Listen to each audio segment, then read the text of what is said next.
substance use disorder, addiction. We use words like addict. We use words like junkie. We use all these derogatory terms to describe these people. I mean, if you had cancer, would I say, "Hey, cancer, how you doing?" Right? But if you're struggling with coke, I'd say, "Hey, you addict." I mean, it's messed up, and we look at it as some moral failing, and then we turn off all empathy and compassion for these people. And quite frankly, it does make me sad, but also pisses me off that we can't be human beings and we can't have a little compassion for each other. He was very paranoid. He actually started going into hiding. And the funny thing about it, looking back, is I couldn't have arrested him. I had nothing. I had no dope on the table. I didn't have enough. Yeah. I didn't have because you need so much to really have that case almost sealed before you go there. You need a lot to make sure it's there's no wiggling out there. Because DEA, I learned that from the other guy I had on there. We're not going to go arrest the guy unless it's flawless. So he told me that he was waiting sometimes months, wiretapping, just waiting in his car for days and days. Like some of his friends already forgot him at a wiretap place. They called him like, "What are you doing, Gary?" "Well, I'm checking this guy." They're like, "Oh, bro, we forgot. We're at the bar." He's like, "What the fuck?" That's how much dedication you guys put in making sure that you have everything though, because you don't want to him wiggle out. 100%. And that's why when you look at the average DEA agent, FBI agent, HSI, very rarely do you actually testify in court. I mean, most of it's, it's indictments, grand juries, or some hearings here and there. But as far as a trial, many of these folks don't go to trial because these are slam dunk cases. Gary told me it's because you guys put so much resources and money on something that, we're putting this there have a comeback on this. We want that arrest. 100, if your threshold is 2 witnesses, I'm going to give you 6. If your threshold's a pound of dope, I'm going to give you 3 pounds. I don't want any wiggle room. When I come for you and I put handcuffs on you, we're over. We're done. I created an organizational chart in my second assignment, and everyone puts the CEO or the director or the boss, chief, whatever you want to call it, at the top of this food chart, right? And all the workers. Well, I don't see it that way. I really don't. I flipped it. I had all the workers at top, and then the supervisors, and then all the way down. So the pyramid was upside down. Yeah, and to me, and I remember I had a supervisor come in and it's like, "This is what is this crap?" This is an organizational chart. And he's like, "Why aren't I top?" I'm like, "Because you're not. You serve all these people here. And if you can't buy into that, then why you have to question why you become a management." Oh, wow. But I don't think anyone fully understood that we were about to start losing 300 people a day. Yeah. Wow. Drug. That's incredible. Coming from that's being honest too, of coming from somebody that's living around these drug cartels and stuff, and even you right then and there, it's like almost that phrase that you don't understand that you're lost in the woods because you're stuck against a tree there because you're so in it that you don't even realize the depth of this forest. Originally, when I was in the academy, I had no interest in ever being a supervisor. I just, and that's pretty common when you talk to the young guys and girls in the academy. Just tell me what to do, I'll go do it. But let me put people in jail. Let me jump out of some helicopters, right? Let me do the fun stuff that I signed up to do. But being a supervisor was an honor, an absolute honor. For sure. I hope that if you interviewed all the folks that I ever had the privilege of being their supervisor, they would tell you that that I had their back, that I always supported them and that I cared about them, and that most people don't care about these things unless it impacts them. Exactly. And I wanted to show that I could be an agent of change, a positive change before the impact. Wow. And so that's why I did it. And again, I'm happy for all these other organizations. I think it's important what they're doing. And I think it's wonderful that they're finding a way to help people but I'm trying. I got so frustrated when the audiences are only people who work around this stuff or lost a family or friend, and I'm like, can I encourage people to take an interest in this before that? Yeah. And be a force multiplier and have them take these conversations into their homes and into their communities, and maybe have, especially young people, maybe have someone say, Yeah, this is dangerous. Saying the real shit, and a lot of people went up to see him like, wow, you're strong to say it. Yes, because we're not weak to say it, people, but that's how we feel before saying it. But after you say it, you realize that you're not the only one going through this, and you saying your story could help others there. And, you know, when I talk to young people, and if there's any people listening to us talk right now, if you're struggling with something, guess what? Your life matters. Go find some help. Absolutely. Don't go alone. You know, don't think you can manage this on your own. If you're struggling with something real, man, go find some help, because you are worth it. I'm telling you, there's people out there. I mean, we care about you. I don't know who you are listening to me, but I'm telling you, we care about you, and, you know, get the help you need. Really profound things they've said. The hugs, you know, they tell me about you know, just some really personal stories about, you know, the environments that they're in, their parents, their family members. And it's heartbreaking sometimes. It really is. We feel it in your voice right now, honestly. Yeah, it's just powerful. It really shows how genuine you are, and we appreciate that for sure. What's an aspect of being a former DEA that you believe is misrepresented by movies and media? That we get things done in an hour. that is so true. We all think that they get a call and they just swat the place and see you later. I mean, you watch a show, you know, like a CSI, I don't know, whatever these shows are called, and like, let's say they're in DC and they're like, you know, they get a call, and then all of a sudden they're on the street, and I'm like, all right, first of all, you ever been to Washington DC? It's going to take at least an hour and 15 minutes to drive that 15 miles. Like, and one of the things they really wanted from me was drug training, right, and drug related training, because of my experience with DEA. So I had developed an opioid presentation. In fact, it was only 2 hours at the time, and it went over really, really well. And then it just took off. It really still 2 hours. Most people would think like a 40-minute PowerPoint would be good enough. Oh yeah, 2 hours. Let's go. I got a lot to say. Oh yeah, and then it went to 2.5. It went to let's go. Now it's a 4-hour presentation. In fact, wow. When you're going through this shit, like, sometimes it feels like the fucking light of the tunnel is not there. You're like such a darkness. You're like, oh my god, there's nowhere to go. But I'm telling you, people, keep fucking going forward. But because at a certain point, it could last a day, a week, a years. But at a certain point, if you keep going forward, the light will fucking appear. Hope and crumbs will appear. But when you're in that moment, it's all darkness because you're just so deep down that hole. But there's always light. It's just you're so far, and we just got to keep moving forward.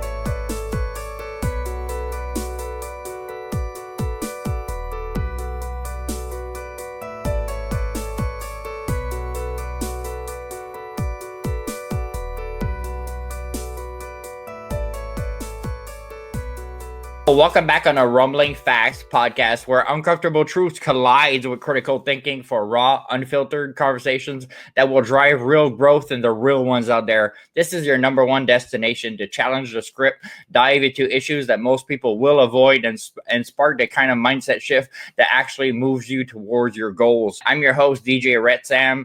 That's a DJ with Master Upside Down. I'm a rapper, creator, truth seeker, and the founder of Making Others Read, a nonprofit that takes books that people don't want anymore, and we give them back to underserved communities, because knowledge is power, people, and it should never be wasted.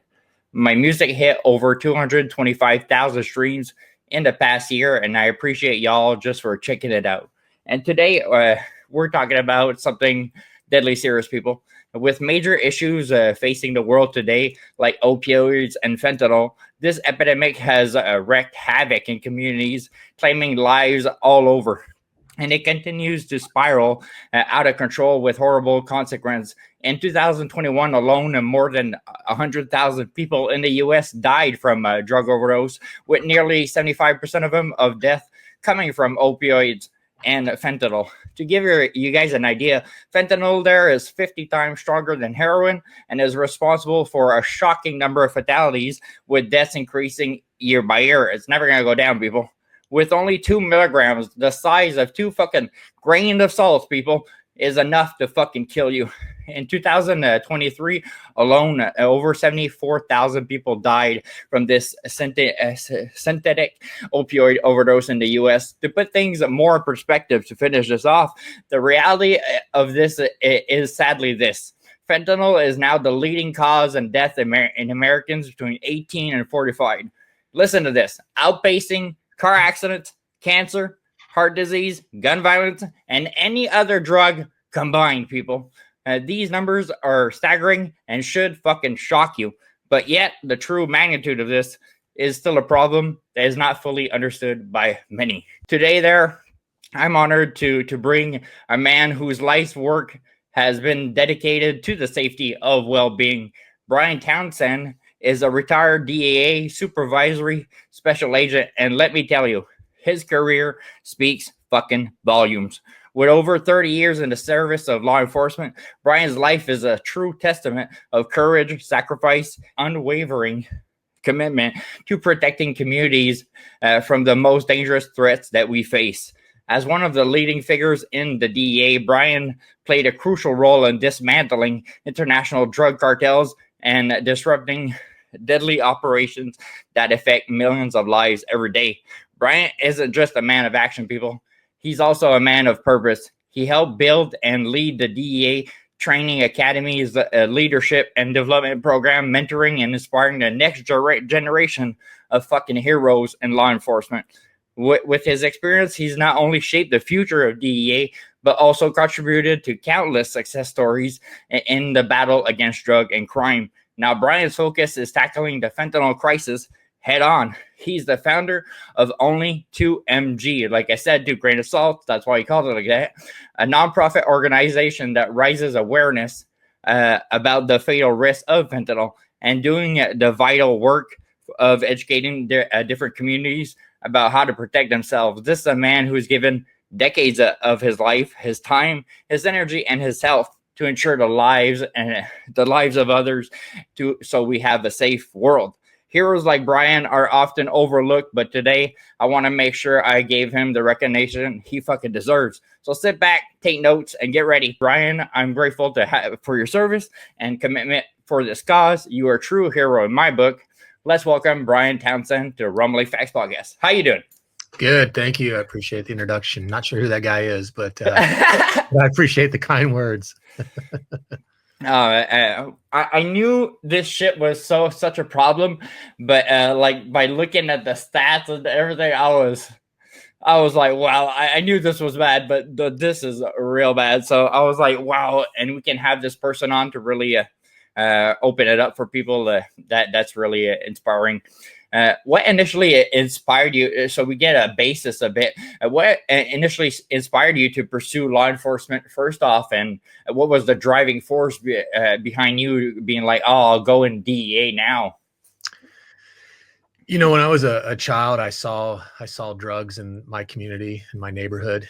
I saw people who were friends and family members of friends who were struggling with drugs, and from an early age, I saw what it was doing and how it was impacting people in a very negative way. And so I just made a decision. One is that I'm not going to put this poison in my system. I'm just not going to, I don't see any advantage of doing that. And then ultimately, that just led to an interest in working in law enforcement, seeing how can I be part of the solution? How can I keep this poison off our streets and make our communities safer? So I had an interest in being a police officer, specifically the DEA, but quite frankly, I didn't, I was young, I'm sure I could have changed paths very easily, like the wind blows, right? Yeah. But I had the thought and I had the dream, and it just slowly started to work. I went to, I worked in a restaurant with a person whose husband worked at the FBI Academy in Quantico, and I grew up in Northern Virginia, so just down the street from Quantico. And I had the opportunity in high school to go visit the facility, and DEA at that time was training there in the facility, and of course I didn't tell the FBI guys this, but I saw the DEA guys there, and I'm like, that's what I want to do. Oh yeah. those guys are badass, and absolutely wanted to do that. And again, I truly had no idea what that path was. I mean, the internet was, Yeah, wasn't yeah. what it is now, and things like that. And things just fell into place. I was making good decisions, and I knew that I wanted to commit my life to working against these things because I saw the damage they were doing. But it all worked out. I went to college, got my degrees, and became a police officer, and that was a wonderful experience. But ultimately, I was able to transition into the DEA and Wow. fulfill a dream. And yeah, I was getting paid to do what I loved. I couldn't imagine. I couldn't believe Exactly. There's no better feeling than what you're getting paid for is also the passion there behind it. Can you share any stories that were maybe impactful during your DEA, or it's all so classified that you can't even mention? Like you don't need to mention a case in particular, but was there some moments that were really impactful, like that you told yourself, "Wow, I'm really doing the right thing in the direction I chose"? Yeah, absolutely. Most of our cases, at least the idea for DEA is that you're going to work the biggest and baddest. You're not going to just take someone off the street with With 2 grams of weed. grams. Yeah, or Yeah, yeah. know, you might start at an ounce case, but hopefully it's a little bit more than that. And then you're just gonna, you're gonna use the tools and resources and the investigative skills that we're pretty good at, really. To take that case as far as we can. We want to link it to, let's say, a drug cartel or a violent criminal network. So I did lots of those. I had a fun case. I say fun. It was actually featured on. There's a show on A&E called Undercover: Caught on Tape. Okay. And season 1, episode 6, the last 20 minutes, you can get this. You can hear the story. But Nice. yeah, it was a cool investigation. I couldn't talk about it for years, but what I really liked about it from a DEA perspective, I mean, it was a conspiracy case. It was an undercover case. It was a multi-jurisdictional case. I mean, it met so many of the criteria that as a manager later on in my career, I would want my guys to do, work these cases to the fullest. And Yeah, to get to the top, go get that big fish that's starting in it. absolutely. And in this particular case, I don't know if you want to hear some of the For sure. it started as a case, a methamphetamine case, and at this time, this was the early 2000s. We weren't seeing meth in these quantities. Most of the meth we were seeing was a couple grams that were mom and pop labs. Okay, not pounds. No, not pounds at all. I Okay. mean, if you came across a pound case, especially in rural America, I mean, that was a big deal in the early 2000s. We were paying, to give you some perspective, we were probably paying $1,800 an ounce in undercover operations. I mean, right now you can get a pound of methamphetamine for $750. And Oh, that's in incredible. the Midwest, you're still paying probably about $2,000, but $2,000 a pound, and this was early 2000s, and we were paying $1,800 for an ounce. I mean, that's a significant difference right there. Huge, yeah. But so anytime we had anyone selling ounce levels, we were interested because we knew that he or she would probably have a very good connect. Yeah, that's it. Yeah. So When a person has that much, like, okay, the connection's good. Yeah, somebody good. Yeah, for sure. yeah, if all they can, if they can sell you a quarter gram, you're like, they're probably pretty low on the food chain and not something that we're interested in working. But so yeah, we had this guy who was able to move quantities of meth, and that got on our radar, and I started a conspiracy investigation. So I was trying to prove that him and his co-conspirators were involved in the the distribution of methamphetamine. And I was trying to work this case as high as I could, and was talking to a lot of his co-conspirators and just some of his associates, and I made no, it was no secret that I was knocking on doors, and Yeah. I was looking at cell phones. I was doing all the things that we're trained to do, and then I was asking people that knew him questions. So pretty quick, he learned that I was After him. interested in him, right? And so he was very paranoid. He actually started going to hiding. And the funny thing about it, looking back, is I couldn't have arrested him. I had nothing. I had no dope on the table. I didn't have enough. Yeah. I didn't have Because enough. you need so much to really have that case almost sealed before you go there. You need a lot to make sure it's there's no wiggling out there. Because DEA, I learned that from the other guy I had on there. we're not going to go arrest the guy unless it's flawless. He told me that he was waiting sometimes months, wiretapping, just waiting in his car for days and days. Like some of his friends already forgot him at a wiretap place. They called him like, what are you doing, Gary? Well, I'm checking this guy. They're like, oh, bro, we're at the bar. He's like, what the fuck? That's how much dedication you guys put in making sure that you have everything, because you don't want him wiggle out. 100%. And that's why when you look at the average DEA agent, FBI agent, HSI, very rarely do you actually testify in court. I mean, most of it's, it's indictments, grand juries, or some hearings here and there. But as far as a trial, many of these folks don't go to trial because these are slam dunk cases. Exactly. U.S. Attorney's Office, I don't care which district you're in this country, they're not going to just take a case based on, garbage. You like you said, it's a slam dunk. And I'm not saying that 100% of the time, but it feels like 100% of the time. Yeah, like a 90% at least. Absolutely. And it's also like Gary told me, it's because you guys put so much resources and money on something that, we're putting this there have a comeback on this. We want that arrest. 100. If your threshold is 2 witnesses, I'm going to give you 6. If your threshold's a pound of dope, I'm going to give you 3 pounds. I don't want any wiggle room. When I come for you and I put handcuffs on you, we're over. We're done. I want your cooperation. I want to be able to take this case higher and expand it. But I got you. You know what I mean? And I think that's a cool thing. That's one of the things that makes us more effective. Because you can talk about laws all day, but when you can apply that law, oh shit, that's when you feel like, wow, I chose being an officer to apply those laws, and that's what I'm doing by taking people off those streets. Selling a gram of weed or 7 grams to your neighbor for him to smoke weed, that's another thing. Like, whatever, you have weed extra, the guy wants to smoke, it's something else. But when we're in chemicals, drugs, like literally destroying lives, killing people, and even cocaine. Like, I've been through cocaine hell and back 10 years ago. I was stuck on freebase for 2 years straight.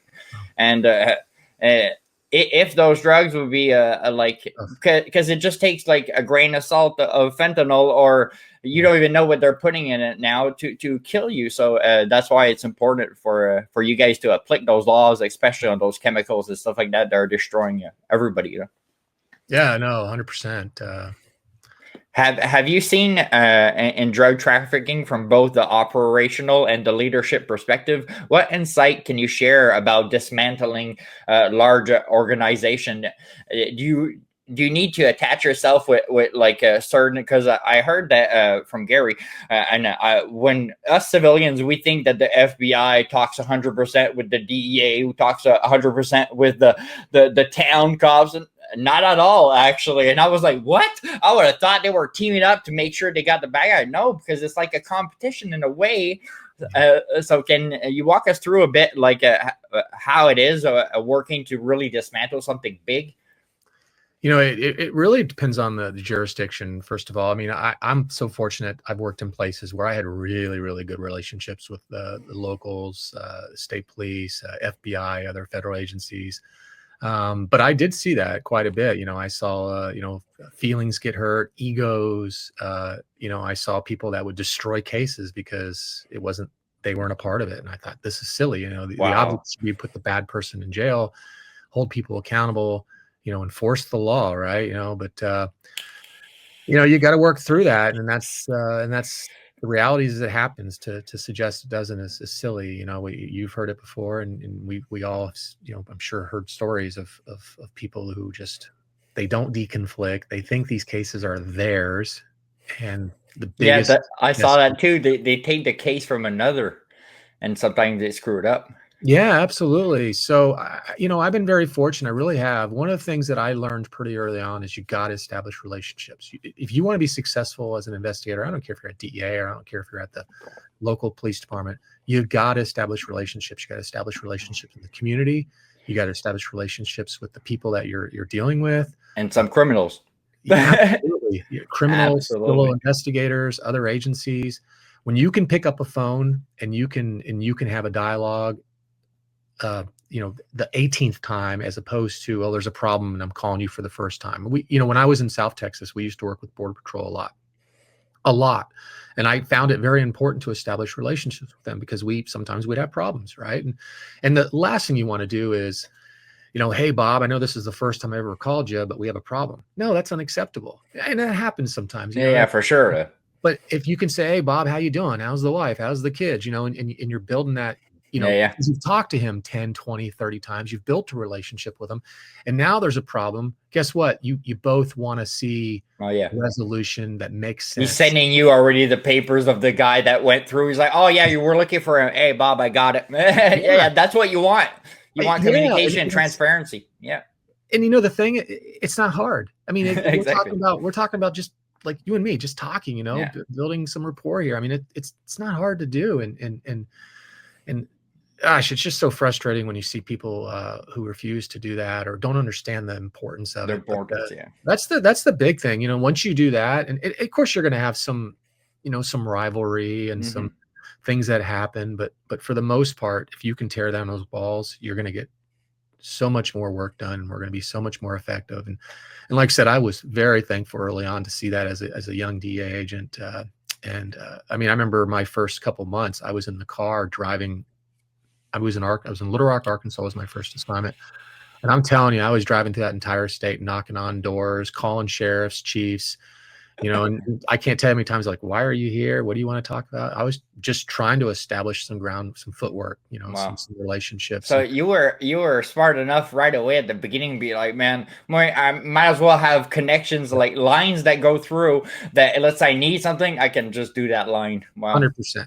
Yeah. And, I got lucky. I mean, did you have a good mentor that told you need that, like that is important, or you just figure it out? Just figured it out. And I don't think I even understood the significance at the time until I hate to not give myself credit, but I think I was just getting lucky. I think subconscious down inside you knew that gathering more information couldn't be wrong. I think just in subconscious, you were like, no matter what, it's information. I can rack it up after. Yeah. And I think the flip side of that is maintaining those relationships. And I can tell you that I think I did that pretty good, but then there were times when I think I failed, and I hate that. I hate when there were chances where I could have maintained these incredible relationships for, a long time. And I just didn't. And I know that's a two-way street. That person could have also for sure done it as well. But that's important. And I would tell any person who wants to get into, I would say this goes beyond law enforcement. Just communication, absolutely. such a incredible soft skill that we need to. Because you could be in a business where everybody's in desk and only talk to those 4 people in that room. But if you talk to like the other group of 4 people that are in another room, when they pass by, hey, how you doing? Well, everything just seems better there. And let's say they're going to lay you off on one spot. They're like, hey, but we got a spot here. Well, Nancy would have told you that if you didn't say hi to her every day. So being a decent human being with other people, that is very powerful. But a lot of people, we live in the world of cell. If you're not in here, I'm not talking to you. Instead of opening that door for that person and being a genuine human that really can change and open doors for ourselves. But a lot of people don't think that. As a supervisory special agent, you likely oversaw a lot of high-stakes operation and managed teams tackling a lot of complex cases. From your experience, what was the key leadership qualities needed to successfully lead teams in such intense high environments? Communication. I know we spoke about it, but I can't say. So communication is going to develop trust. And when people can trust you and they understand that you're transparent and you're authentic, they're going to trust you, and they're going to buy into your message, and they're going to believe in you, right? And so when we're doing risk management and looking at our operations from different angles, they know there's a competent person involved in that process, and you can trust the process and you can trust the decisions being made. That's huge. And that's something that's really important in our career. I mean, we're in a lot of high stake, dangerous environments quite a bit at DEA. And we have to trust the process. We have to believe in the process. We have to trust each other. And And that's something that doesn't just come out of thin air. I mean, that, that's something you have to always earn, right? And work on and maintain, because you can erode trust in a heartbeat. Yeah. It But, was probably a huge honor for you to become a supervisory special agent, because I checked it out and they don't let everybody gain that position. I was like, okay, well, this is something else.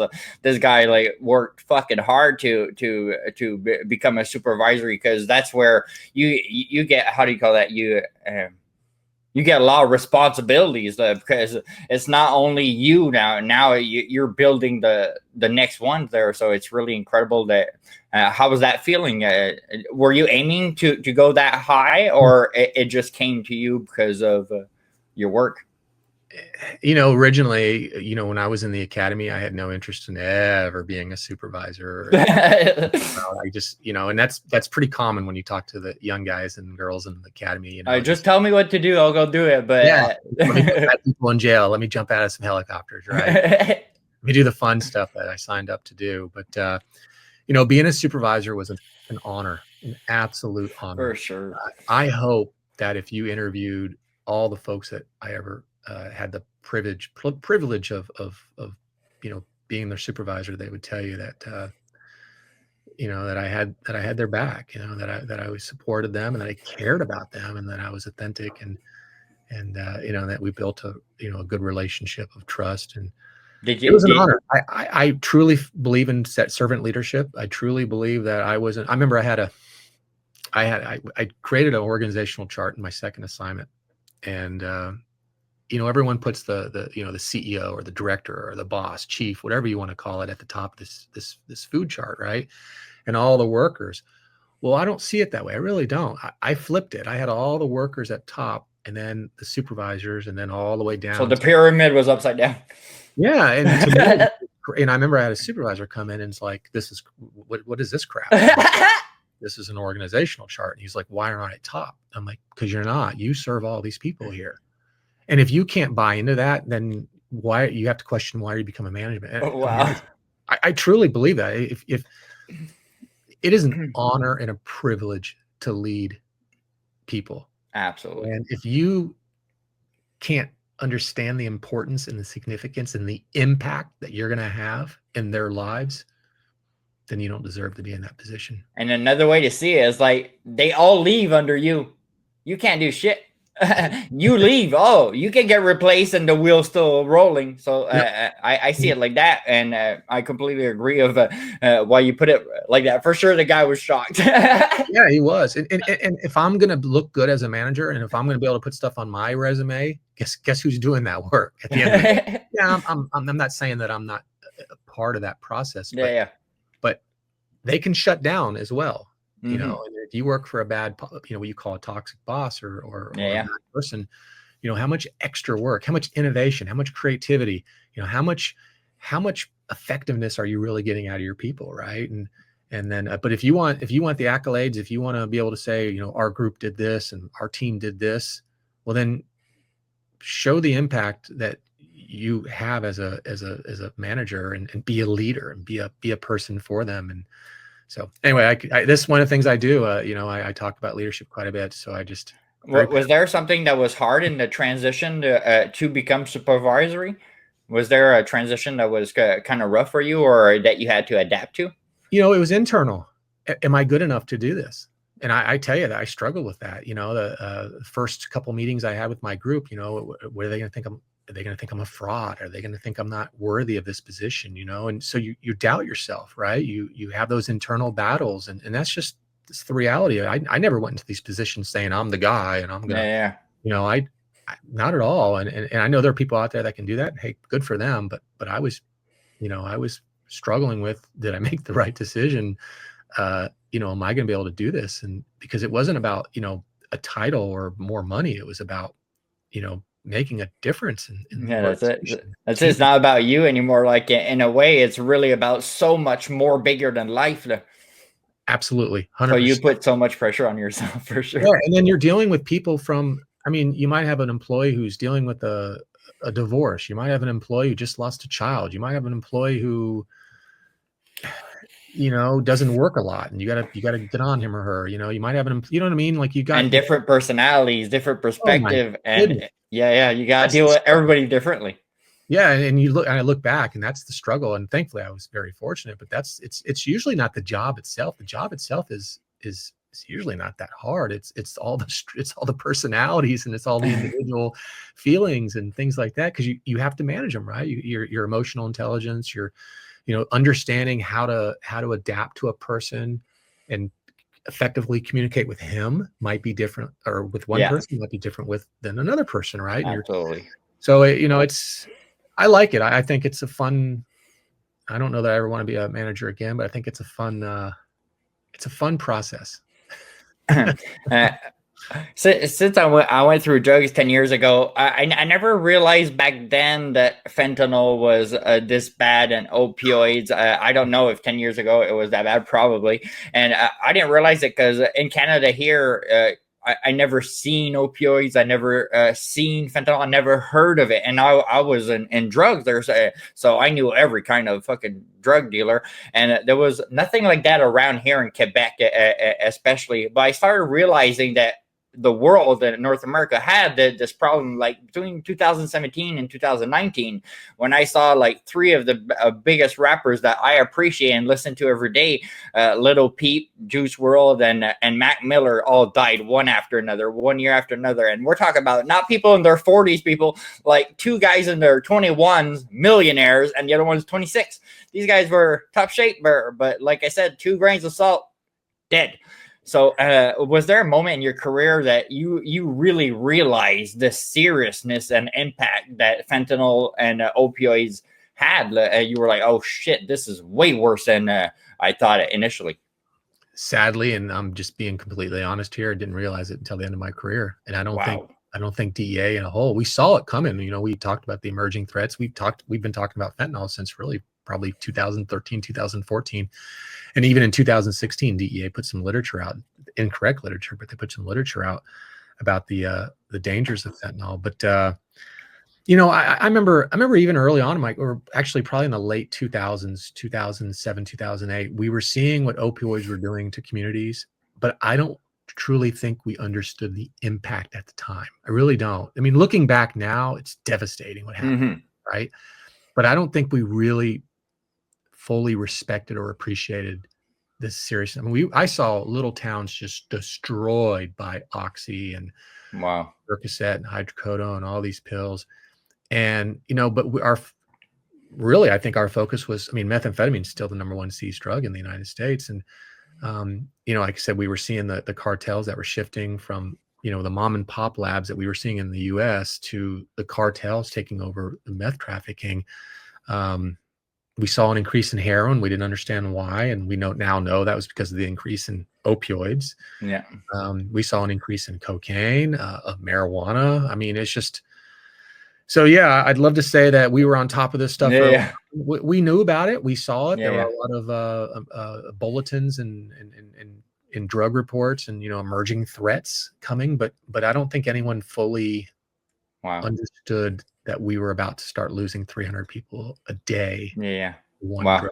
That's incredible. From coming from that's being honest too, of coming from somebody that's living around these drug cartels and stuff, and even you right then and there, it's like almost that phrase that you don't understand that you're lost in the woods because you're stuck against a tree there because you're so in it that you don't even realize the depth of this forest. That is incredible and very honest for you to say it like that. I have an uncomfortable truths of life section, so I'm going to ask you like uncomfortable truths of life that you went through, and we're going to see kind of answers that comes out of there. What's something about the opioids and fentanyl crisis that you feel could be better understood or improved? There's a few answers there. I think there is still a misconception that being around fentanyl will kill you. It's a very dangerous drug. We should respect that. We know that only 2 milligrams is enough to kill you, but that 2 milligrams has got to get into your body. It's got to get through your system somehow. Just being around it, just touching it will not create an overdose. And I know we've seen the videos out there. We hear the stories. I think that's still, for the longest time, it was in law enforcement that was believed because of the videos were all primarily cops, right? So probably you guys were dressing up to the highest degree when you were gonna pick some up there, like And an they still do. alien. Oh wow. And they still do. And I'm not faulting them, Yeah, yeah. whatever Might, PPE might as makes well them be safe than comfortable. sorry. Sure, right? But for me, nitrile gloves, period. It's the only thing I ever wore. You Okay. know, my last couple of years, I was around fentanyl quite a bit, and you know, nitrile gloves. That's it. So, but the public itself still believes that. So it's interesting when I travel across the U.S. and I talk about fentanyl. There's still this misconception that just being around it's going to kill you, and it's just it defies common sense because it's everywhere. That's probably the biggest one. Yeah. What's an aspect of being a former DEA that you believe is misrepresented by movies and media? That we get things done in an hour. That is so true. We all think that they get a call and they just swat the place and see you later. I mean, you watch a show, you know, like a CSI, I don't know, whatever these shows are called, and like let's say they're in DC and they're like, you know, they get a call and then all of a sudden they're on the street and I'm like, all right, first of all, you ever been to Washington DC? It's going to take at least an hour and 15 minutes to drive that 15 miles, like you know. But really, I mean, a lot of folks believe that they expect this, and trust me, I would love to be able to Obviously. done, but it takes time, right? Absolutely. And like we talked about earlier, I mean, you want to put the right investigation in the Right. the U.S. Attorney's Office, so these folks. You want to dunk them like Jordan, that's for sure. What's the hardest truth you realized in your career or life? Oh gosh, you know, we touched on it already. That a lot of folks don't see the greater good of working with each other and deconflicting and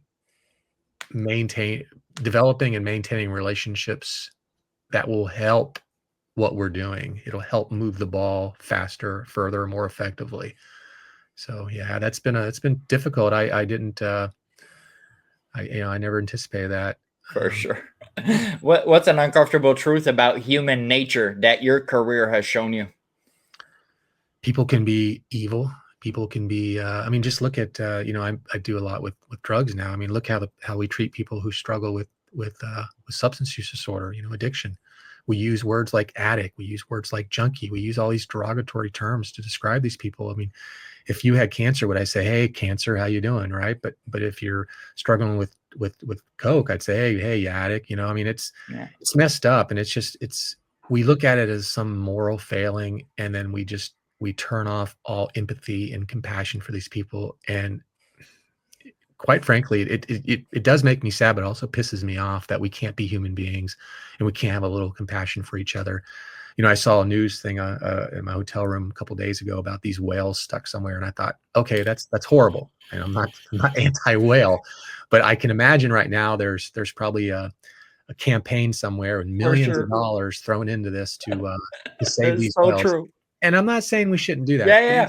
I don't want you to get a bunch of whale lovers sending you hate mail, right? Yeah. But I'm going to tell you that 300 people a day are dying from drugs. And what do people say? It's their bed. Yeah. They chose to live that life. I mean, it's like we lose all compassion for people. And that's the answer to your question. and that would be my answer too. Like you said, evil, and my answer would be darker than it seems, and it's quite the same thing.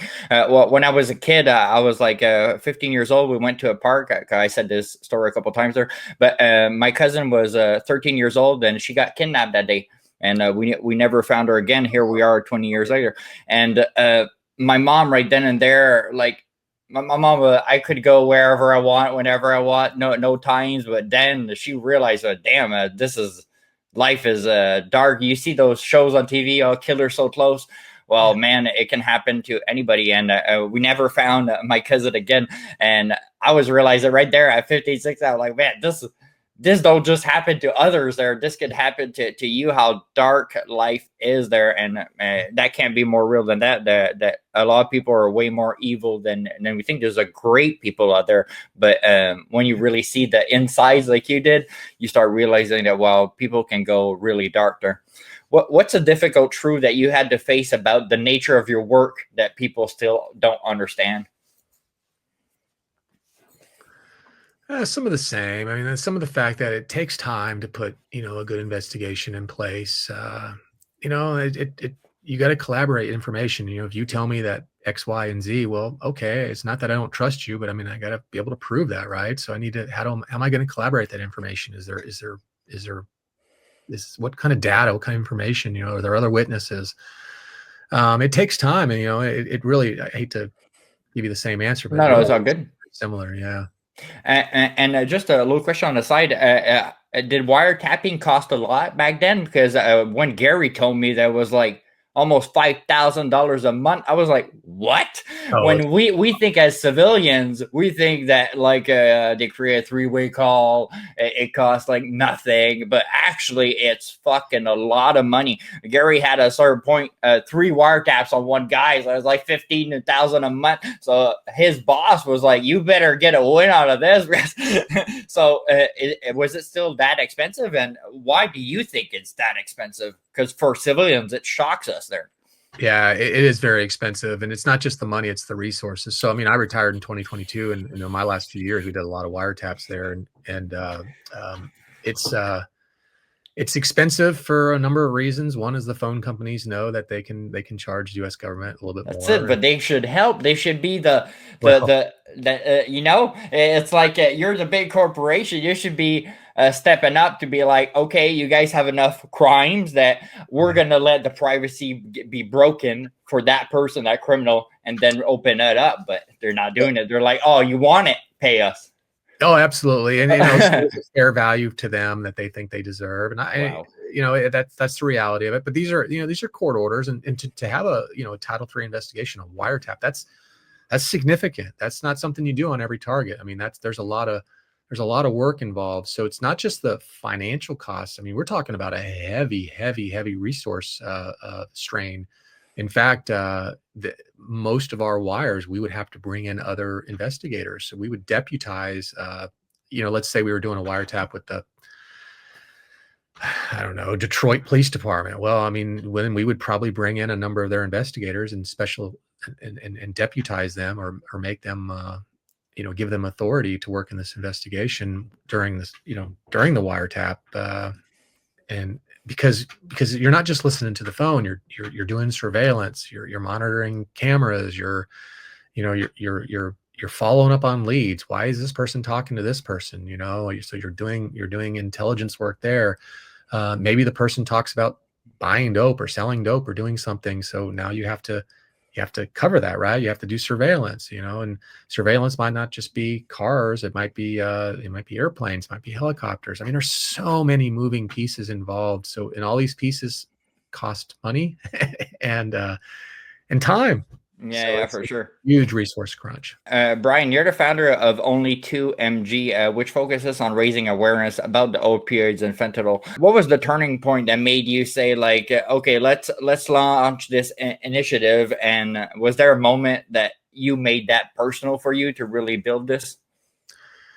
Yeah. So when I retired, I started my own training and consulting business, which I still do, and then I started working for a regional information sharing system in the Midwest. There's 6 of them in the country, and they hired me as a law enforcement coordinator to develop curriculum and teach for law enforcement in the 9-state region that they control. And then that expanded that role. And one of the things they really wanted from me was drug training, right, and drug related training because of my experience with DEA. So I had developed an opioid presentation. In fact, it was only 2 hours at the time, and it went over really, really well. And then it just took off. It really just Still 2 hours. Most people would think like a 40-minute PowerPoint would be good enough. Oh yeah, 2 hours. Let's go. I got a lot to say. I oh love yeah. And then it went to 2.5. It went to 4. it. Let's Now go. it's a 4-hour presentation. In fact, Wow. I've done an 8-hour presentation a few times. 8 hours on just fentanyl is hard from an instructor standpoint, but because I don't want people to be bored. I want people to sleep. I don't want people to leave thinking this was crap. I want people to leave thinking this is quality training.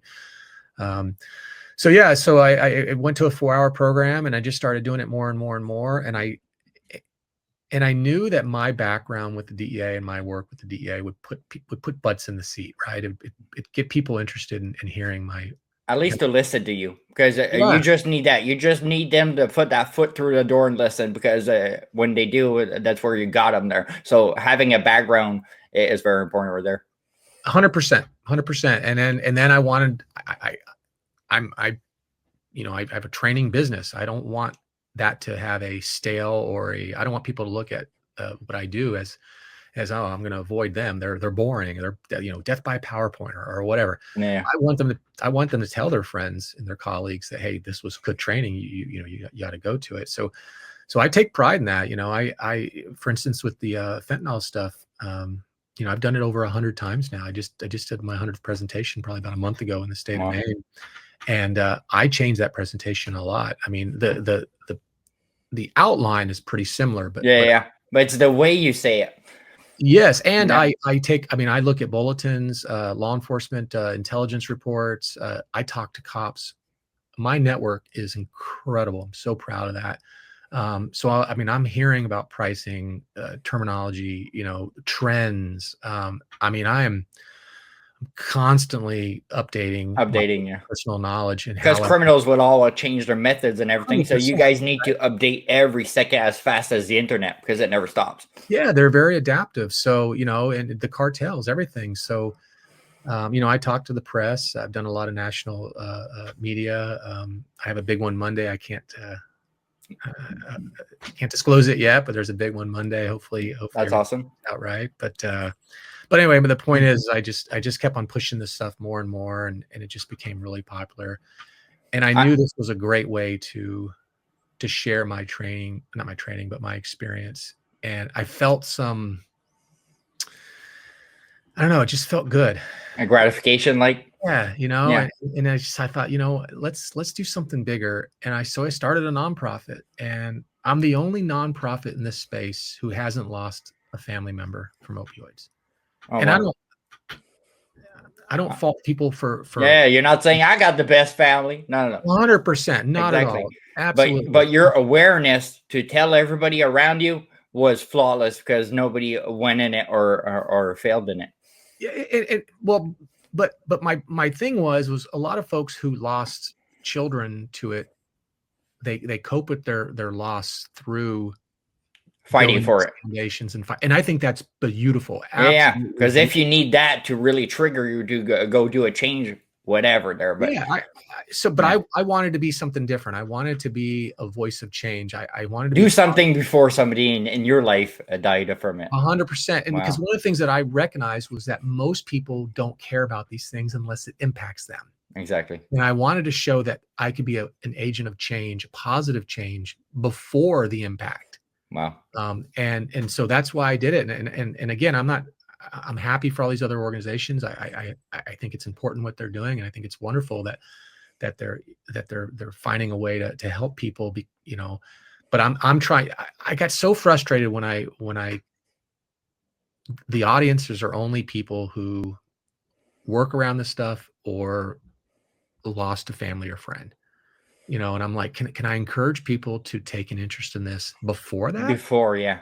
and be a force multiplier and have them take these conversations into their homes and into their communities, and maybe have, especially young people, maybe have someone say, yeah, this is dangerous. This is, you know, I heard the message that Brian Yeah, gave, yeah. you know, so anyway, that's the long answer on Well, what. that's so beautiful and so incredible that you decided to push it that much. I realized that when I checked the board of your Only2mg, that is mostly all retired DEA special agents.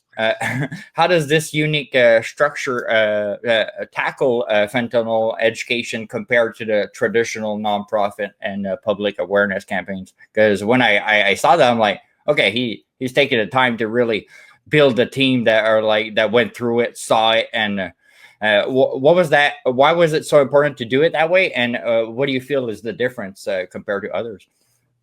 I think it was important because we have, you know, collectively have well over 100 years of experience, you know, dealing with not just fentanyl, but you know, drugs and Yeah. other, you know, and we've expanded it. You know, now we're looking at emerging public health threats and how we can help people in other ways. I just thought it was unique. I thought it was a way to, again, not just myself. Now I have 3 other guys, the board's 4 of us right now, with different perspectives, Yeah. and a lot of experience, and that can shape the curriculum, that can shape our message. I'm sure we're going to expand, and we'll Yeah. eventually Yeah. people that don't have that background.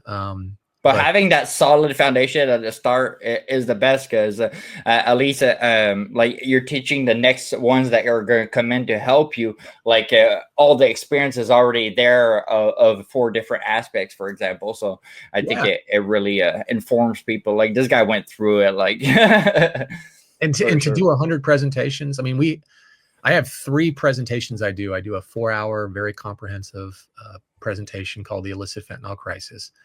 I do a 1-hour lunch and learn. I had a lot of executives tell me that they don't have 4 hours. Give them Yeah, the yeah. 50,000 foot view really quick.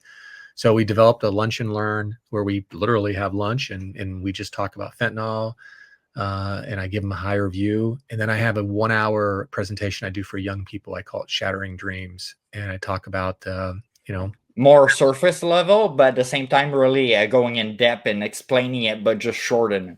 absolutely shorter and no stats. I'm talking to young people, right? It's about, all presenters know it's about knowing your audience, and I don't want kids to go who gives they don't know what. If I tell them that 40% of cocaine now contains fentanyl, they're yawning, right? They don't get the significance of that. They don't care. So I need to tell them about fentanyl and about the dangers of other drugs, and the goal there is to give them knowledge. Is knowledge is power, and to push them into not just giving them the knowledge, but make good decisions with that knowledge, right? When they're faced with these really hard decisions in life, and not just drugs, but just hard decisions in general, is taking a step back and saying, all right, what's this going to do? What kind of impact is this going to have on my life? And hopefully making the right decision based on understanding the impact that decision is going to have. You know what I mean? And it's often trauma that brings us into drugs, because I didn't realize when I started cocaine that I was trying to get away from something, and it's after I got sober there, and I, in retrospect, looking at why every day I just wanted to redo it. Obviously the addiction, but I was like analyzing myself, and I was like, oh my god, like I got to deal with this trauma that I have, because that what kept bringing me to it. So even if after I became sober and I wasn't going to touch it again, I just wanted to find a new high and something else that was just going to make me forget. So I had to stop 2 seconds. I was like, man, I ain't going to nothing else besides weed there. So I literally look at retrospect and seeing that it was all trauma. So that's where I started to go speak with psychologues and stuff, because you need to get your trauma settled, or else a fucking addiction or other stuff to get away you'll always want that to get away from your pain, but you got to fix your fucking pain before anything else. Amen. And anytime anyone asks me how do we win the war on drugs, I hate that phrase, war on drugs. How do we win? What do we do? Well, we got to reduce demand. Period. How do we reduce demand? You talk about the things you just said right there. We know that a lot of folks turn to drugs and alcohol because of trauma, abuse, just shit that they've gone through in life, and they're trying to deal with. And they turn to this as a coping. They turn to these harmful things as a coping mechanism, and that's the discussions that we're really not having. We're really not having. Yeah. We bandage these things. We don't really fund them. Go back to the whale thing earlier. I mean, millions of dollars to save these whales. Great thing. But how about millions of dollars into treatment and recovery programs that actually help people, right? And that's the frustration as well. I get so pissed off thinking about the lack of compassion and resources that we actually throw. What do you do when people are Medicaid assisted treatment? People don't understand. You're doing 2 things. One is you're trying to wean them off the drug, and number 2 is you're trying to figure out why did they use the drug. And like you said, is there something in their past? Is there something they're trying to deal with? Unless you tackle that, then all you're going to do is wean them off, and they're going to go right back to it, or some other type of harmful substance. And Absolutely, that's the disconnect. And it's so clear that that's the solution, but it's so aggravating that we just don't actually have these discussions and do it. I realized by talking to a lot of people that a lot of people, when they have a certain trauma, like getting abused or like really something rough, well, we all feel at that moment, if we don't talk about it, that we're probably the only one in the world living this shit. So we don't want to feel weak talking about it. We don't want to go talk to an expert about it because he's maybe going to judge us, or we don't really have a problem that bad. So at the end of everything, we cope by ourselves. And there's some that take all that, put it into a passion and drive forward. But most people, it's not that. They're gonna just slow down their flame to get somewhere in life and try to fix it by another drug or something even as bad. There, I was gonna say, can you give us an example of real life impact that you've seen your program from your programs and training? That this is, I can't tell you the number of children, young people who've come up to me and just really profound things they've said. The hugs, the you know, they tell me about the, you know, just some really personal stories about you know, the environments that they're in, their parents, their family members, and it's heartbreaking sometimes. It really is. We feel it in your voice right now, honestly. Yeah, it's just powerful. It shows how genuine you are, and we appreciate that for sure. Wow. A lot of people are not genuine like that, are just going to say the words, but we feel it in your voice. So go ahead. I appreciate that. And you know, Narcan and naloxone or any type of opioid overdose reverse medications. I had an officer in Wyoming who took a box of Narcan, because I always bring, you know, I try to bring them. If I'm traveling, it's hard to bring a lot, but I always try to bring 4 or 5 boxes of naloxone and talk about the importance of saving people who are overdosing.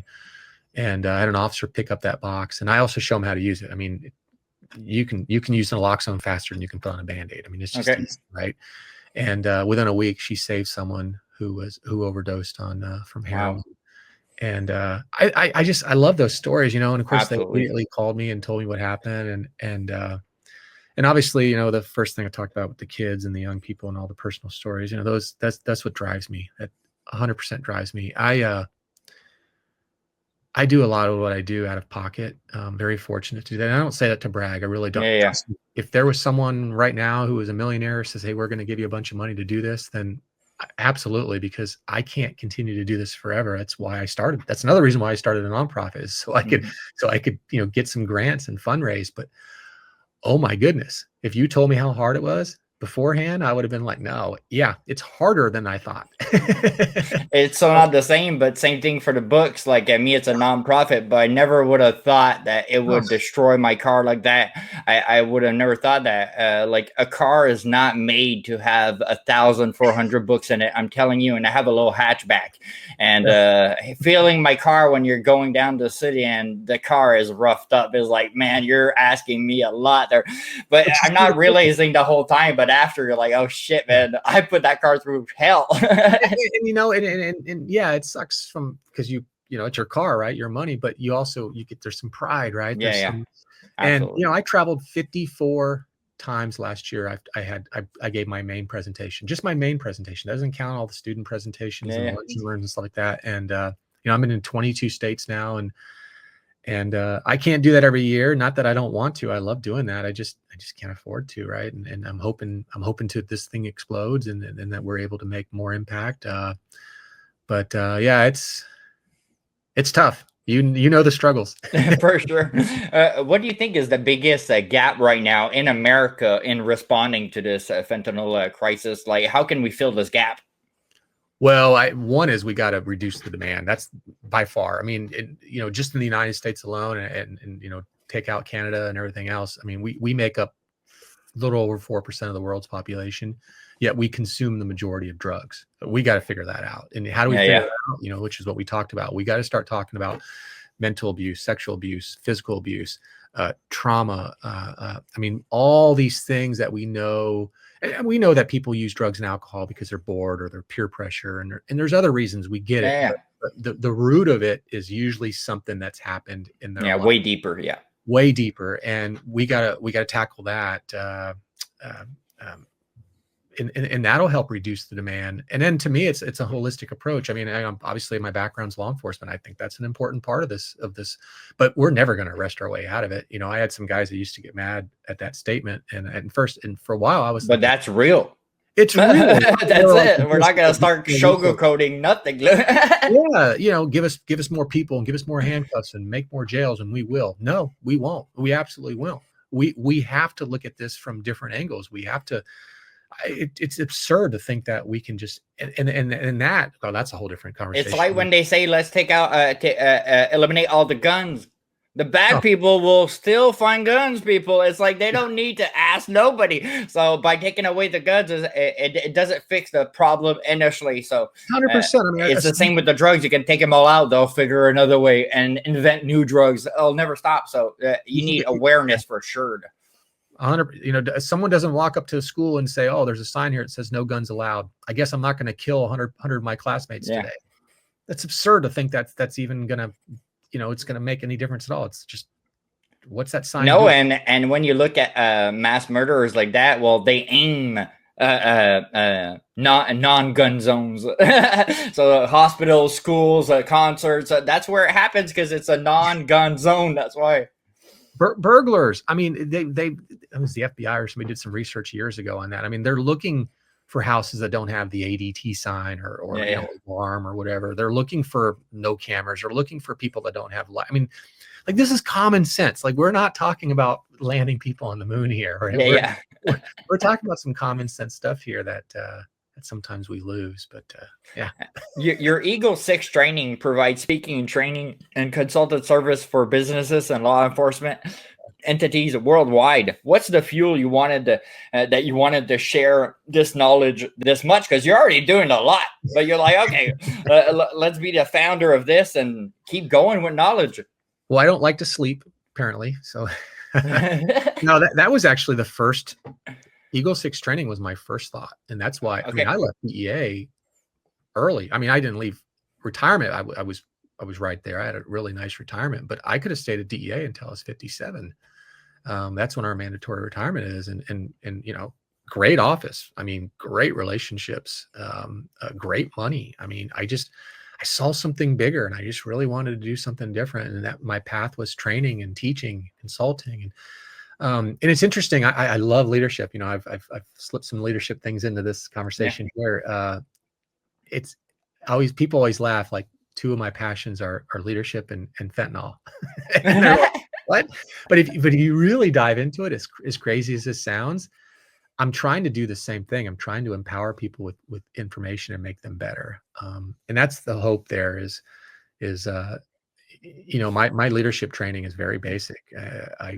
You know, I'm not trying to teach anybody any crazy theories or steal something from a book. It's all about the impact that you make when you voluntarily become a supervisor in your organization. So yeah, I'm fortunate enough to, in fact, that's what pays for most of my Only2mg stuff. It pretty much washes it out. That's what enabled me to be able to travel so much last year. And by you saying that, it made me rethink of me before I got on cocaine. And honestly, that I would have never thought about that before.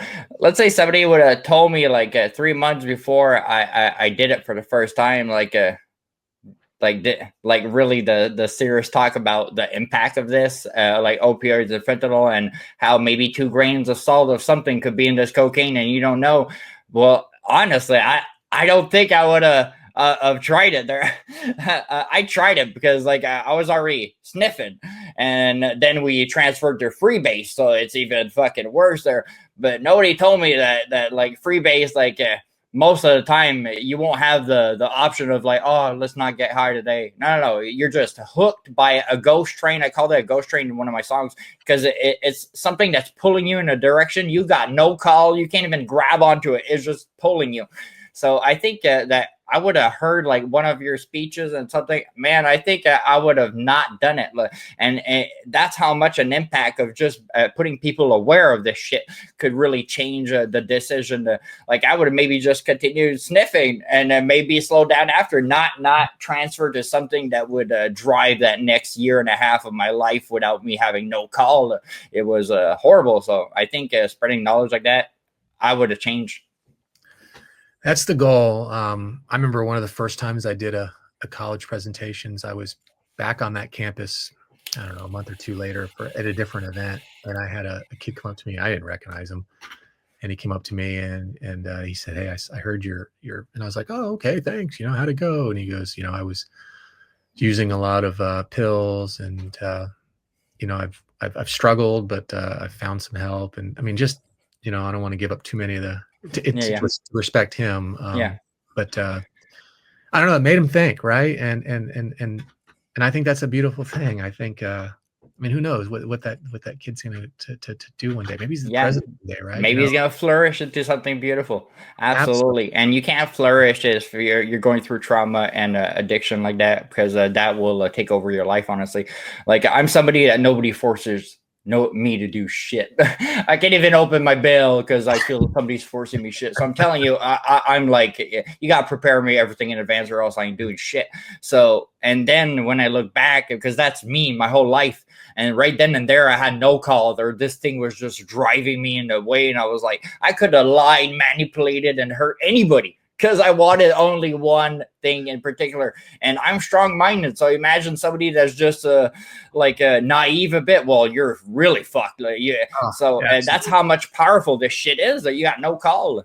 And I don't think people appreciate that enough. They don't understand what happens in the brain, and that's one of the things I talk about almost early on. I talk when I do my presentations. I talk about dopamine, that feeling, that euphoric feeling, and then eventually we're chasing that feeling. So then we build a tolerance, right? And that means now it's going to take more of the chemical because your brain is trying to protect you. Your brain's like, whoa, time out here. You shouldn't be putting cocaine or methamphetamine or whatever in here.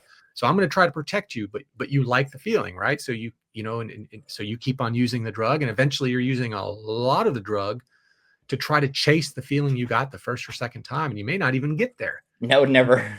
No, right? And then your brain's starting to make changes. And this is really impactful, especially when you're younger, because your brain's still developing. But your brain is starting to say, okay, if you want to put jeans on in the morning, guess what? You're going to need this drug. If you want to eat in the morning, guess what? You're going to need this drug. So I don't think people and fentanyl, oh my goodness. Fentanyl makes the other drugs look like for sure. Like I don't know what something light is. Like a circus. Right? I mean, and it's so incredibly powerful, and it just takes over. And that's why so many people on legal opioids, turn to the illegal market, because it's so addictive. And that's why I have no problem with legal opioids, even fentanyl, under the right circumstances. Not illicit fentanyl, let me be clear here, but if you've been in severe pain, been hospitalized, but that's why you need that constant medical attention. It's, oh my goodness. By hearing, I watched a lot of biographies of WWE superstars in the past months, and I listened to at least 9 of them. And 5 or 6 of them, we're addicted to painkillers, my friend, because you don't want to leave this job that you're building so up to be out 6 months. So they're going to give you a pill to at least survive that night, but then you're going to continue. There's one in particular that was a gold medalist, Kurt Angle, and before he arrived, and he said at the end there, 8 became 16, that became 32, that became end of 50 every day. 50 somethings. I was like, what the fuck? That could have killed a horse. But since he built this tolerance for years and years, he was still surviving. And when the doctor learned how much he was taking, because they didn't prescribe that, he was finding it, because you're a millionaire, you can find anything. They were like, man, you're killing yourself. Like, what a superstar. And they were all doing this because of pain. But you build a tolerance, and then this could kill you at the end.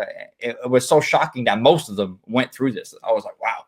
You're right. The first time I ever dealt with tolerance, I remember we were working a pill mill. It was a pain management clinic, and we were working with our folks out of Houston, and we had this doctor that was prescribing just an incredible amount of opioids. And anyway, there was a kid that left this pain clinic, and he went and filled a script at a local pharmacy. And right after he left, we had him car stopped, and I was the first person to the car, and he had just filled a script of hydrocodone, and he had already consumed about 12 pills. 12. And he wasn't like, oh shit, the cops are here, let me try to swallow them. This was he did it in the parking lot as soon as he got out. And I didn't believe him. I'm like, nah, where's the rookie? We're doing a cavity search here, right? Like, I like, where are those 12 pills at, right? And that was really, that blew my mind away. It just did. I was like, this guy just consumed 12 pills. And then absolutely. And since then, I started to pay attention to more of that and how it was impacting the brain. And I've met countless people who tell me the same story of how they build this tolerance to the point where they're using just unreal amounts of various drugs. And you mentioned Kurt Angle. We have a fentanyl summit coming up in May 8th and 9th in Missouri. I tried to reach out to him to see if he'd come speak and never heard anything. So, but his story is really incredible, and I really wish that he would answer that call, because his story and him talking about it, like in the documentary I checked, man, it touched my heart to the highest degree. You see somebody that achieved so much in life before WWE, getting that gold medal with a broken fucking neck, like he kept saying, and man, this guy was so strong, and every wrestler that saw him, wow, what a performer, and everything, like he's flawless and gold like an angel, but actually he's going through demons to the highest degree, but nobody's knowing it, because when especially as man, I find that you don't want to be weak beside other men, so you try to create this persona, like a fake man mask of what's really going on with you. But I think I had a Brett Delar on, and he was abused as a child by his neighbor, another man. And he even became a cop at a certain point. And I was like, I hope you arrested the guy. He's like, no, I didn't. I hadn't even talked about it yet. So when he talked about it for the first time, he was 50 something when he got abused when he was 9. And he didn't realize that his whole life he was dragging this trauma the whole time without understanding why he's crying sometimes at night, because you gotta release this shit, because like I tell people, it's like the Santa Claus bag. Like, you're just putting stuff in that bag and it's unlimited. By a certain point, you're going to feel like all your shit is an anchor behind you. But and him, after talking about it, he felt like a superhero, because he's saying the real shit. And a lot of people went up to see him like, wow, you're strong to say it. Yes, because we're not weak to say it, people. But that's how we feel before saying it. But after you say it, you realize that you're not the only one going through this. And you saying your story could help others there. And, when I talk to young people, and if there's any people listening to us talk right now, if you're struggling with something, guess what? Your life matters. Go find some help. Absolutely.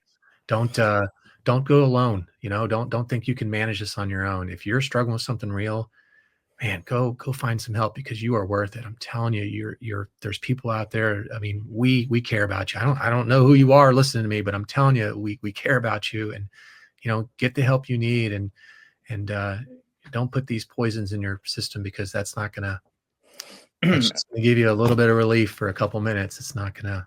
Absolutely. And I said this in another podcast. It's like when you're going through this shit, sometimes it feels like the fucking light of the tunnel is not there. You're like such a darkness. You're like, oh my God, there's nowhere to go. But I'm telling you, people, keep fucking going forward. But because at a certain point, it could last a day, a week, a years. But at a certain point, if you keep going forward, the light will fucking appear. Hope and crumbs will appear. But when you're in that moment, it's all darkness, because you're just so deep down that hole. But there's always light. It's just you're so far. And we just got to keep moving forward and try to at least build yourself and get out of there. And for everyone else, put your hands in that tunnel and start reaching for those and help those people. Absolutely. Have these conversations, get involved in people's lives, especially your loved ones, your close ones. What do you think about this phrase? Oh, well, I can't help him. He doesn't want to help himself. What do you think? I hear it a lot. I hear parents. Gosh, can't tell me parents I've heard. Hey, why is they doing that? They're doing this. They're killing this family. They're killing themselves.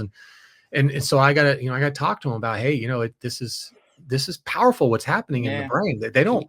He didn't choose to destroy himself. That's it. Yeah, they're not looking to lose relationships. They're not looking to be kicked out of the house. They don't want to steal stuff and take it to the pawn shop. They don't want to lose their careers. They don't want to be homeless. I mean, like, they don't want these things. The drug is so incredibly impactful, and that's hard to understand too, because there's people out there that can use drugs on a Sunday night, and Monday morning they're off to work, and you never know in a million years.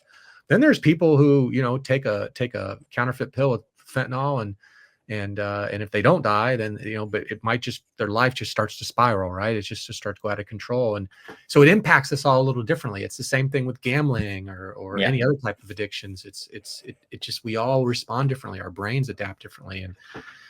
And we shouldn't wait. We shouldn't wait for somebody to be like, okay, I'm ready to get off drugs, Mom. Can you help me? I'm telling you, that call would have never happened. I would have never called nobody. Like, anybody that tried to help me, I was all nice until he crossed that fucking door. Then I blocked him. Why? Because they're trying to fucking change me. Who the fuck are you? When all these people were great people, I'm telling you, I blocked 80 to 120 different people, great people that came to my place. And when they saw the amount I was doing, they're like, Sam, you're killing yourself. I don't want to tell you how to live, but you got to be careful. All these people that were just nice, giving me those little, I blocked them.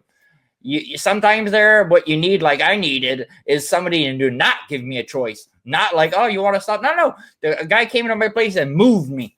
He came with a trailer, packed my shit. And I was like, I ain't going nowhere. But I wasn't going to fight against somebody that's helping me, but I wasn't going to help him either. And he packed my shit and literally did not give me an option if I'm going or not. I was going. And that changed my life. If it would be for him, I'd be dead, people. So waiting for that phrase, okay, I'm ready now. Sometimes it's not worth it because you're never going to get to that moment of that drug person be like, okay, I want to change now, because the demons that we face there, or that's not an option. That is not in our book. So a lot of times you got to derail that train, not wait for that train to be like, oh, let's go to another station.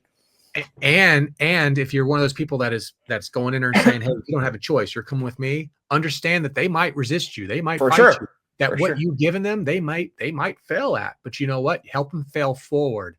Be there when they relapse, when they step back and say, okay, it happened, but we're going to go through this again, because we're going to keep on going to this until you get better, until we beat this, so just be an advocate, be on their Absolutely. side. That is show so some right. compassion. Be a fucking human being, right? Absolutely. I have a critical thinking situation, so I'm going to give you like a couple examples, and you tell me what you think. What's one of the greatest lessons that you learned in your life and career that you still apply today? Oh, the relationship building is huge. And now I'm trying to really do a better job of maintaining those relationships, even when the other person doesn't maintain. Yeah, no, that's fine. It's, but yeah, I think that's a big thing. Just if you build authentic relationships, and they know that you're not calling them because you want something or you need something, but you just, you care about seeing them go forward, and hopefully they can help you move forward. Right. And what's your favorite personal achievement, either in your career or your life, that you're most proud of?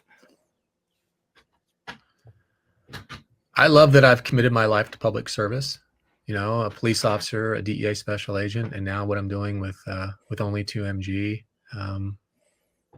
I love the fact that I can help people in various ways and hopefully make some type of positive impact in this world.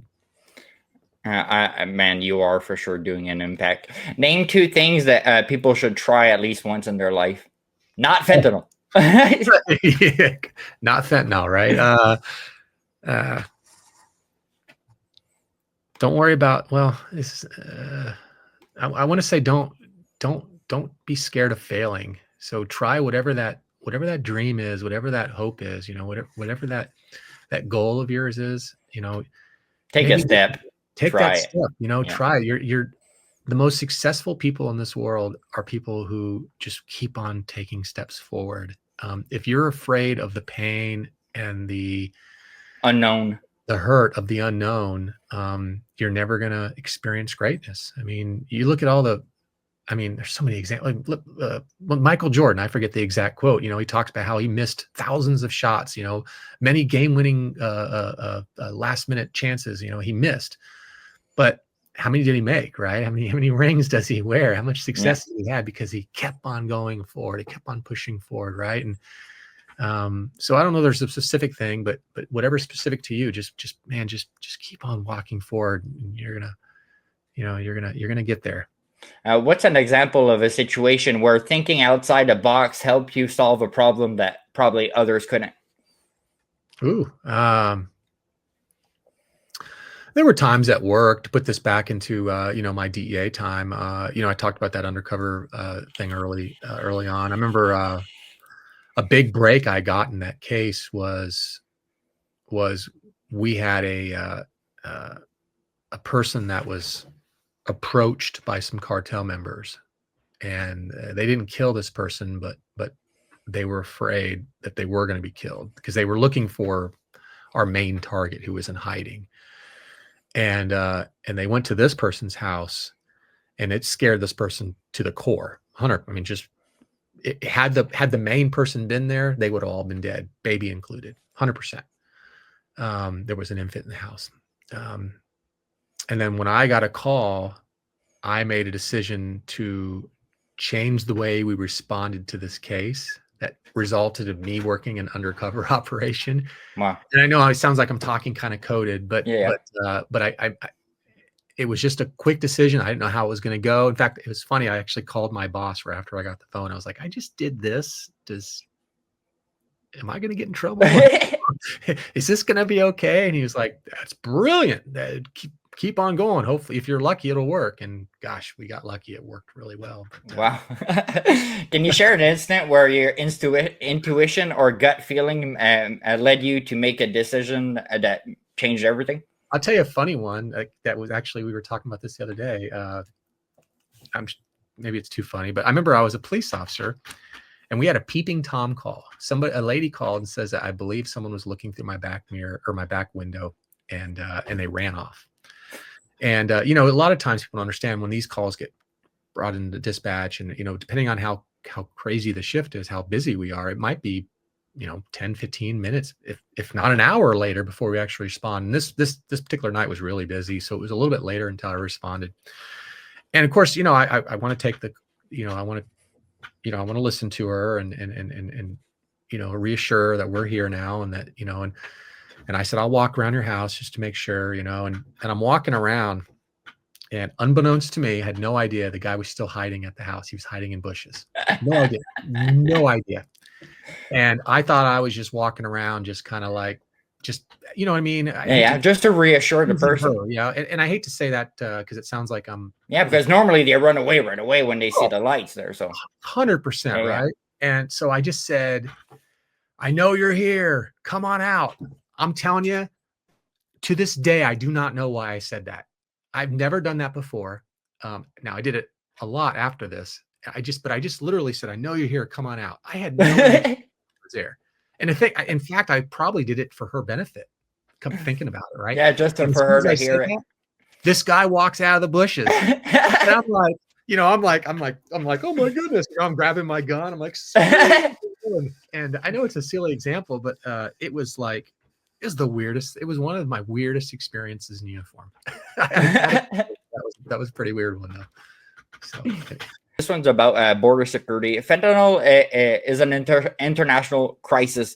Just in 2024 alone, the U.S. Custom and Border Protection seized over 19,600 pounds of fentanyl, when only two grains of salt can kill you. The majority of fentanyl smuggling occurs through the crossing of the borders, 80% of it since 2019 to 2024.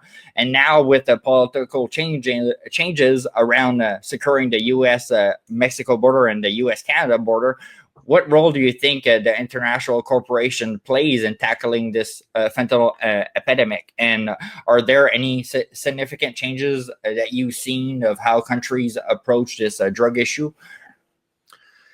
Yeah, it's what an interesting time to live in and to see what's happening. The U.S.-Mexican border is, oh my goodness. Like I said, I was down there from 2009 to 2016. So I saw firsthand what the border is and how it operates. The last 4 or 5 years at the border have been just incredibly busy. I mean, the number of, I remember when we were down there, 200,000-300,000 apprehensions a year was kind of the peak. The last 4 years, we've seen 1.5 to 2 million people. I mean, it's just substantially different. Well, the last couple months, oh my goodness. I mean, February was like 8,000. And it's the first time that I'd ever seen in my career under 10,000. Wow.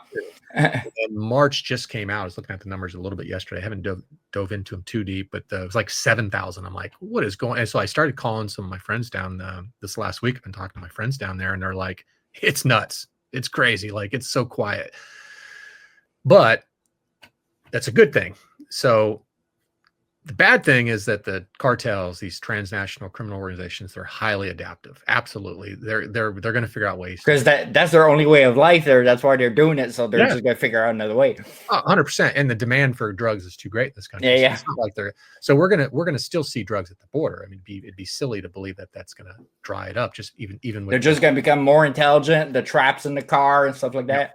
And they're going to use different routes. I mean, we see drones, we see tunnels, we see the ocean, we see Canada. I mean, we see other methods of getting drugs into the U.S., but they're going to adapt. They've been adapting for years and years and years. The good thing though on our end is because of these fewer apprehensions and migrant crossings, we now have the time and focus to put on these organizations and go after the drugs and other criminal activity. So it's interesting. And then, and then nationally, and I don't want to get too politically here, but they talk about the tariffs and all these different things. And I know that Canada there's a whole different thing there as well. But a lot of this has really forced the Mexican government and Claudia Sheinbaum to come to the table and have a serious discussion on what we see as a national security threat, that the drugs coming into the U.S. right, and our cooperation with Mexico over the last couple of months has been, I mean, substantial. Even Canada, for that matter, and people don't realize that's the positive impact a lot of this has. And Trump with the terrorists, what he did is because nobody was realizing how fucking serious this was. So yeah, he was like, bro, I'm going to put tariffs on your ass until you fucking have a conversation with me about what's going on, what's going in and out. But yeah, Canada has been acting like kids where you're like, oh, you want to put tariffs on the stuff that coming through here? We're going to put tariffs on the syrup and shit like that. I'm like, bro, we're going to get choked out if we do this like fucking idiots. We should just sit out. Like, there's a reason he's doing this, is to protect his own country. It's like, hello. But the media here is just brainwashing people and believing that he's just a bad person trying to destroy Canada. Bro, he's not trying to destroy Canada. He's just trying to make U.S. better. Like our prime minister should be doing, just want to make Canada better, but they're just acting like babies. Yeah, and the problem is it's so political. Even talking about it, exactly, you push people away, and it's sad. But yeah, you're absolutely right. Obviously, the national conversation is more about fairness and trade and things like that. But what people are not seeing is there is a lot of conversations happening about fentanyl and drug trafficking, and how we can put some leverage on, especially Mexico. I'm not saying Canada as well, but mainly Mexico. Canada as well. Your laws up there are a lot more progressive. You have a lot of fentanyl labs up there. You have a lot of organized crime. The Chinese organized crime is a huge problem when it comes to fentanyl and other drugs and smuggling and distribution. And these economic tariffs and all these talks, they can bring about positive change. They really can. And you're right. I mean, at the end of the day, you want your leader to fight for you, right? To fight exactly. You want your prime minister to make your life more prosperous in Canada. Just as we would want our president to do for us. So exactly, balance there. But as far as my perspective when it comes to drugs and stuff, I mean, it's fascinating to see what's happening right now. I mean, the last 4 years in Mexico with AMLO, the last president, horrible. So I'm excited to see how this is going to play out and how we can step up the pressure on the cartels and see a reduction in drugs. We often hear about the role of law enforcement, but what can the general public do to help combat this fentanyl crisis, and how can everyday citizens be more active in raising awareness and preventing overdose, supporting the people they love or communities around them? What can civilians do to maybe help? Yeah, be parents. Know your role. Right. I mean, you can be friends with your kids, but you also need to be parents too. Look at their phones, look who they're talking to, take that active role, care about your kids, get them the help they need if they're struggling with something. That's going to help reduce demand. be knowledgeable about what the threats are out there. I mean, a lot of folks don't know about fentanyl. They don't realize that fentanyl, made its way into our drug supply via heroin, but then they took over the pills, and the majority of our counterfeit pills now have fentanyl in them. They don't realize that that's gone into our cocaine. That 40% of our cocaine supply now has fentanyl in it. They don't realize it's gotten our methamphetamine. 17% of our methamphetamine now has. Wow. I'm sorry, 17% of our methamphetamine has fentanyl in it. They don't realize that this thing has grown tentacles. It's everywhere, and that it's 2 milligrams, right? Can't say that enough. 2 milligrams will kill you. And so if you're experimenting with drugs, you're a recreational drug user, you're a casual drug user, you are taking a risk every single time you put the substance in your mouth, every single time. And yeah, you're literally playing Russian roulette without a gun. Yeah, absolutely. 100%. So make yourself aware. I don't know. Go to whatever law enforcement website, DEA, whatever. Educate yourself, and then be a force multiplier. Have the conversation with your children, with your family, your church, your Rotary Club. I don't know. However, whatever kind of impact you can have in your circle of influence, then do it. Absolutely. This is important. Because let's say you can educate that kid between 12 and 15, 16 years old that like, man, just 2 grains of salt. You'll never know, son, what's in it when it arrives. So would you want to roll the dice? Probably not. There. When I was a kid, I went to high school, and since I was skinny, people were bullying me, and I got a few fights to protect myself. And my mom was just so scared I would kill a kid, not because I'm strong or anything, because she saw some stuff in news that you hit somebody in the face, and example, he falls and breaks his head on cement and dies, and then you have an involuntary manslaughter on the person, and that drags with you forever. When my mom told me that, I was like, oh shit, the last thing I would want to do is really I want to protect myself, but maybe not kill somebody. So right after that, I went to wrestling. So anybody that tried to hit me, I would bring him down and choke him out and put him to sleep.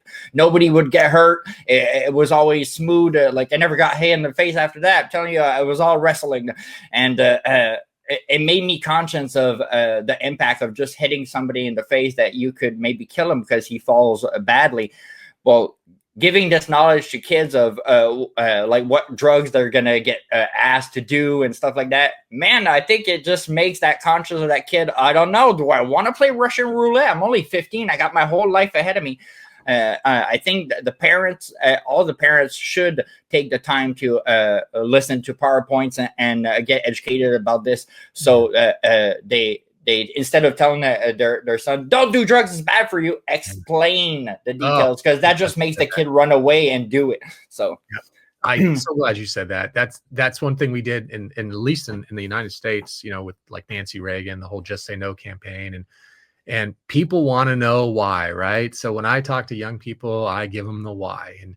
And what people, even parents, they don't like, when did most people try drugs or alcohol for the first time in their lives? Adolescence. Yeah.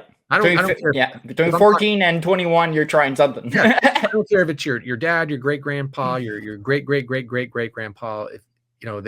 If they were going to try drugs or alcohol, they were probably an adolescent. They were probably a teenager.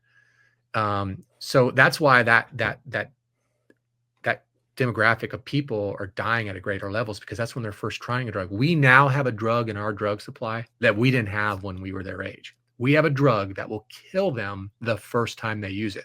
So drug experimentation, what is this stuff? What is this cocaine? What is this heroin? What are these pills? This to treat, or to make me feel better for my anxiety or whatever. They now contain a drug that we never had to deal with when we were their age trying drugs or alcohol. That kills them the first time they use it. So that's another thing I tell young people is I say, hey, maybe it's not fair. It's just the reality of it is the drugs that were around when I was a teenager, they were going to screw you up, and they can mess your lives up, but they certainly, the chances of you dying were pretty damn rare. Yeah. Because you needed to take too much of something, but now there's no such thing as too much. It's literally that one shot could be that last shot. Yeah. I mean, I know you said it a couple of times. I don't think people appreciate what 2 milligrams is. I mean, you said like a couple of granules of salt or sand, a sugar packet. I do this all the time. And I take a sugar packet and I say a sugar packet is 1 gram. Okay. A little tiny sugar packet. That you Okay, 1 gram is 1,000 milligrams. If this sugar packet were now fentanyl and it had 1,000 milligrams in it, that would be enough to kill 500 people. So what I'll do is I'll literally take a sugar packet and I'll pour it in a little plastic vial that I buy on Amazon, you know, for a couple bucks. Yeah. And I'll pass that around to young people because I want them to physically see what 500 people dying doses look like. Well, that's solid. solid. When it starts to oh yeah, I like it. You think about a pill, right? It's just a little tiny pill, whether you think it's an Oxy, Adderall, Xanax, whatever it is. And now that little tiny granules of salt or sand, I sprinkle that in the pill. It might be on the edge. It might be in the middle. Like it's not going to take 99% of the pill. It's going to take a tiny, tiny, tiny portion of that pill. And that's all it takes to kill you. So, you know, these kids that are like, you know, oh, well, then we'll break them in half. We'll split the pill in half. Yeah. Well, 2 milligrams. And that's happened. How many times does that happen where the one child dies and the other one doesn't because you don't know where that tiny, you can't. Anyway, you can't understate that. Did you think about that yourself to do it visually like that? Yeah, I did. Yeah, wow. I that's thought, solid because right when you're saying it, I'm realizing the impact that could have. Wow. In fact, I was starting to do like multiple sugar packets, and I had this long tube, and I put like 5 or 6 sugar. It ended up being like 3,000 people, and I started handing. I don't do that all the time, but I wanted them to think, okay, now we have 3,000 people. That's the size of your entire school here. Yeah. All your grades, all the 8th graders, 9th graders, all that stuff.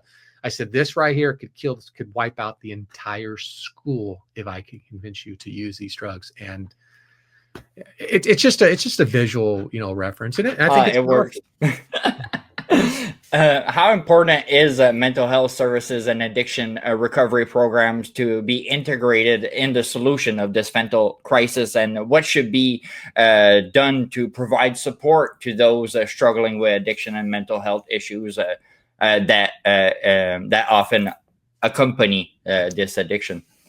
Without it, we're not doing anything. We're just spinning our wheels. We need that piece. Absolutely need that piece. So what should be done? We need to fund it.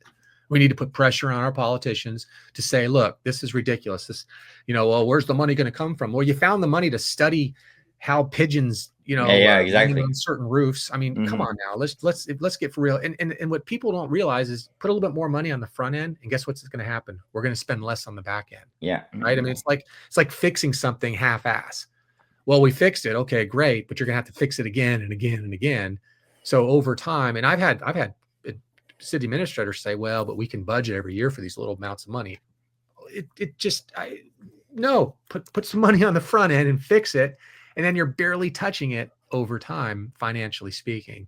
Absolutely. We've got to stop just putting Band-Aids on these problems. If we truly care about people and truly care about this problem and all the collateral damage that happens because, all the crime and all the pain and all the things that are happening because of drugs, just let's invest on the front end and in mental abuse or,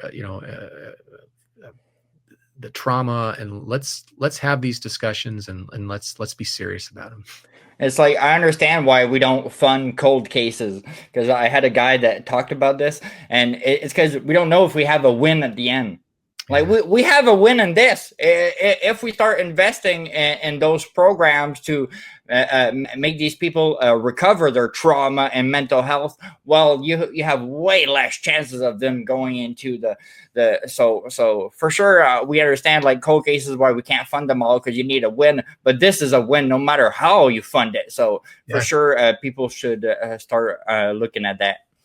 Totally agree. And I really appreciate you coming on the podcast today, man. It was incredible, and I hope people that are listening to this right now, like you guys are taking the time to talk to your family, talk about these problems because this is serious, and a lot of people are going through hell. Where can everybody find you and your work and your socials if you have some? Yeah, I'm on LinkedIn. That's probably about the only social media that I really browse every day. I have a couple websites, only2mg.com. So it's ONLY and just the number 2. It's not spelled out. And then MG. So ONLY2mg.com is our nonprofit organization, Only2mg. has my schedule. It has how to contact me. What we do. From there, you can see the link to Eagle 6 Training, which is my training and consulting business. And if you want to connect, I'm happy to connect and happy to have this conversation. Our training is Only2mg training is free. We do ask if you're able to afford to make a donation to us to help with travel and things like that. But I made a decision early on that I didn't want money to be in the way of having this important conversation. It's wonderful when people can give me. Yeah, that's it. It's an extra, but we shouldn't wait for it to advance. Yeah. If you're telling me you want to have this conversation, but you have zero budget, I'll find a way, one way or another, to make it financially work. I mean, it's not free to get on an airplane and travel, but I'll find a way to do it. That's awesome. You've been a great help, and thank you again for coming. It was an honor. Oh, well, thank you. I appreciate your time and giving me the venue to share my thoughts. It's my pleasure. So thanks everybody, and have a great weekend.